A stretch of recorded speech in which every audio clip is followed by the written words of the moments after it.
Oh, I'm just kidding. We have this whole idea of mindfulness and what's it about, that you got to move to the mountains of the Himalayas and disconnect from the rest of the world and shave your head and all of these things. And that's not necessarily what you have to do in order to be a mindful person. If you choose to, that's awesome. And the tenets and teaching of mindfulness and where that came from in a lot of Eastern philosophies and religion is super valuable information that you can look into. But I understand that you're probably not wanting all of that. You just want a little bit of a taste of what mindfulness is all about. And I'm glad that you're wondering, because I feel like mindfulness is another game changer in our ability to surf on the waves of life instead of drowning in them. And let me tell you why. Mindfulness, by definition, is the in-the-moment, non-judgmental acceptance of whatever is going on. The in-the-moment, non-judgmental acceptance of whatever is going on in our lives. So think about that. When something negative happens to us, we try to karate chop it away. We want to beat it up, wish it wasn't around. And what mindfulness says is, hey, distance yourself from it. It's not good. It's not bad. It just is. So imagine seeing a tornado and being in a tornado versus seeing a tornado in the distance. Mindfulness takes the researcher, explorer stance of curiosity and interest. That's an interesting tornado. I don't have to get all wrapped up in that, because that's over there and I'm here in this moment and I'm good. So mindfulness teaches us to be non-judgmental and to just roll with whatever happens. So I want to take this to a more concrete level with 3 ways of considering mindfulness. Number 1, uncomfortable thoughts and feelings that might emerge. We have the tendency to want to jump on them and, oh my gosh, these negative feelings, and we get all wrapped up. I want you to imagine, with a little visualization here, that you're sitting on the edge of a river. And it's the fall, so leaves are starting to fall onto the ground, and some of those leaves are starting to fall into the river. And much like these leaves in the river, they start flowing down closer to you. The leaves come into your direct awareness right in front of you. And then they pass further on down the river. We don't point out, I like that leaf sucks, I wish this leaf would get its ass out of the river. We don't do that to the leaves. We notice them as they come down. We're more aware of them as they're right in our face. And then they pass on downstream. So weird, wacky, wild thoughts are leaves flowing down a river. Steve, you're not good enough. That's an interesting leaf. Steve, you're not good enough. Steve, you're not good enough. Steve, you're not good enough. So we're viewing these thoughts from an external, more objective, riverside view instead of jumping in the stream and trying to wrestle with them. No, we don't need to. Same thing with some uncomfortable physical sensations. We notice the uncomfortable physical sensation as it comes up. We can just simply acknowledge it and appreciate that it happens to be there, and then we let it dissipate and flow on downstream.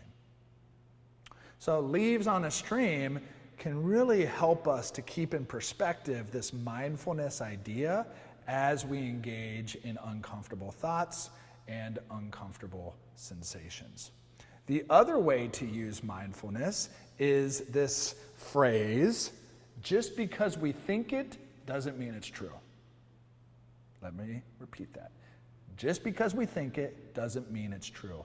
And in fact, if all of the thoughts that we had came true, we'd all be dead or in jail. True story. I have a little thing with heights, and so whenever I find myself in a high location, despite being a psychologist that helps people with fears and anxieties all the time, I still get a little bit rattled. And one case, in fact, was in 9th grade when I was a freshman in high school. We took a trip to New York City. And one of the great aspects of New York City, one of the most iconic structures, is the Empire State Building.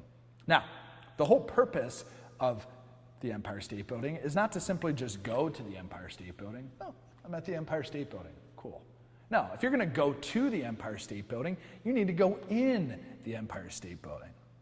Though if you're in the Empire State Building, you might as well go up to the top of the Empire State Building. So if you've gone in and you've gone up, there's only one thing left to do. And that's to go out. Out onto the ledge of the Empire State Building, the observation deck. Now, as a freshman in high school, I was a two-way freshman football player. Stud back then. So I'm not going to punk out. Even though I have this heights thing, I'm going to go out to the edge of the observation deck. And it was at that time that I had the thought that many of you perhaps have had. Wouldn't it be weird if I accidentally climbed up this fence, over top the protective barbed wire, and fell to my ultimate death? Now, I had heard, and this may be urban legend, that if you drop a quarter off the top of the Empire State Building, that it would split somebody in half. I don't know if it's true, it's just something I heard. What would happen if a two-way freshman football player fell on some elderly couple trying to take pictures of the Empire State Building? It would be a bloodbath of epic proportions. But I got news for you. Because just because I had the thought of falling off the Empire State Building as a freshman in high school, I didn't. And just like those thoughts that you're not good enough, just like those thoughts that you're never going to amount to anything, just like those thoughts that this person isn't going to like you, that you never should try this, that your skill set isn't what it needs to be, all of those other thoughts, just because we think it, guess what? Doesn't mean it's true. So, that phrase is a way to distance those negative thoughts as they pop through. Okay? And wild stuff is going to pop into our brains all the time. We don't have to get so wrapped up in them. The third piece, so we talked about the just because we think it doesn't mean it's true. We talked about the leaves heading down the stream. The final one that I like to refer to is known as the sunburn effect. The sunburn effect helps us to be able to manage the uncomfortable physical feelings that we might experience from time to time that are stress-based. And the reason why I call it the sunburn effect is because my German, Irish, Scottish, English heritage doesn't have a great relationship with the sun. But I love a beach, and I hate putting on suntan lotion. So you put those two and two together. Steve gets out of his car or lands on a plane, and he's in Miami or whatever, and he's so excited to get himself onto a beach. My mom's voice is in my ear. Steve, put on suntan lotion. Steve, put on suntan lotion. I'm like, no, I'm here to party. I want to get on the beach. And what happens about 4 hours later? Way too much vitamin D, and the sun just cooks my German, Irish, Scottish, English skin. But what am I to do? Sunburn is uncomfortable. It's distressing. I prefer it wasn't there. But am I going to allow that sunburn to ruin the entire of the rest of my vacation? No. In fact, there's some things that I can do to help it out. I can throw in some aloe vera lotion or other things like that to mitigate that. But I'm not going to let this uncomfortable, distressing physical sensation get in the way of me living the life that I want to live. just like the butterflies in my stomach, fatigue, maybe even some depressive symptomology, I'm not going to let that, even though it's uncomfortable, it's distressing, I prefer it not be there, I'm not going to let that get in the way of me living the life that I want to live. And I can still live the life that I want to live, even if you have a sunburn. Okay? So, threw a lot at you, but I really want you to understand and appreciate what mindfulness is, what it's all about, and to have some key, concrete little phrase reminders of how to apply mindfulness when you need it. The Companion Workbook is going to take you through each one of these to kind of consider what are some leaves that tend to go down your river of life. What are some thoughts that you tend to think that you know just because you think it, they might not actually be true? And then finally, what are some of those uncomfortable physical sensations that you can start to have a little bit of a different relationship with? In the moment, non-judgmental acceptance. If you want to learn how to embrace all of life, start by being mindful with it.